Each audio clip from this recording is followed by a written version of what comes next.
The Mughal Empire, a vast and powerful realm that dominated much of the Indian subcontinent, relied on a sophisticated system of administration to maintain order and collect revenue.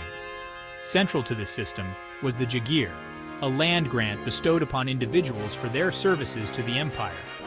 Unlike hereditary estates, Jagirs were temporary and conditional, typically granted for the duration of the holder's service or loyalty to the Mughal emperor. The origins of the Jagir system in India can be traced back to earlier Turkic and Afghan regimes, but it was under the Mughals, particularly during the reign of Akbar the Great, that the system was formalized and reached its zenith. Akbar, known for his administrative acumen, recognized the potential of Jagirs in consolidating his rule and ensuring the loyalty of his nobles.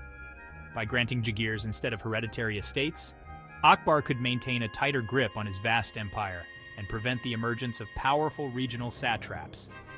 The Jagir system served as a cornerstone of Mughal governance, providing a mechanism for rewarding loyal servants, maintaining a large army, and extracting revenue from the land. The emperor, as the ultimate owner of all land, granted Jagirs to individuals in lieu of cash salaries, effectively outsourcing the responsibility of revenue collection and local administration to his trusted nobles. This system, while effective in theory, would later face challenges as the Mughal Empire entered a period of decline.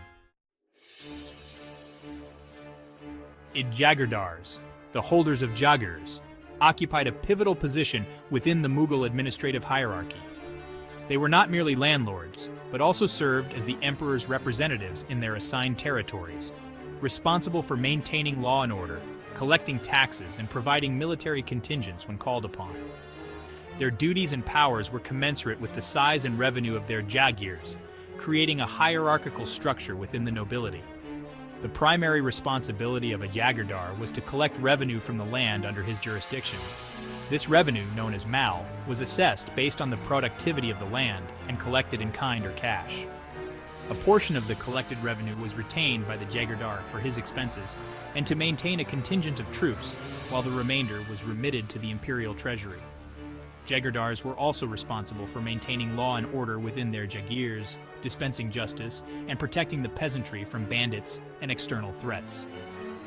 Beyond revenue collection and law enforcement, Jagirdars played a vital role in public works and infrastructure development.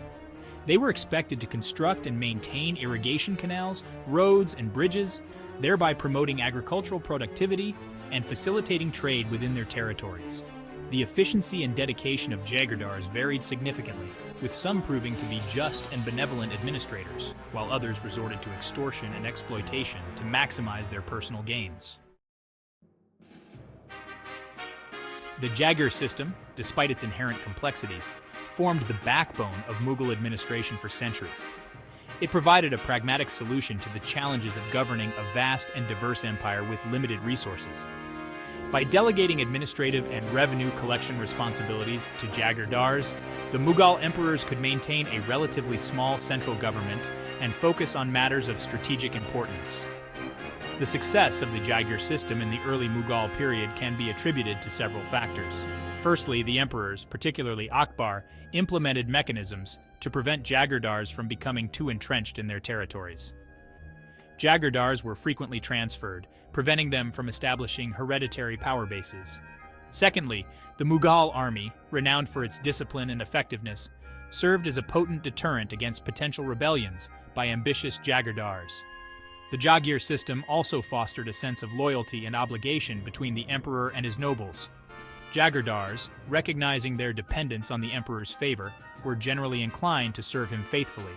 This system of mutual dependence, coupled with the Mughal emperor's ability to maintain a balance of power among the nobility, ensured the stability and prosperity of the empire for generations. However, the Mughal Empire, like all empires, was not immune to the forces of decline. The decline of the Mughal Empire in the 18th century had profound consequences for the Jagir system and the balance of power between the emperor and his nobles.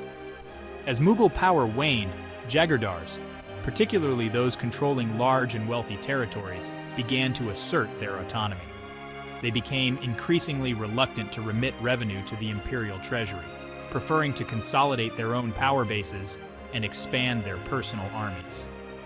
The emperor's inability to enforce their authority effectively stemmed from a confluence of factors: constant warfare, extravagant court expenditures, and weak leadership depleted the imperial treasury and eroded the Mughal army's strength.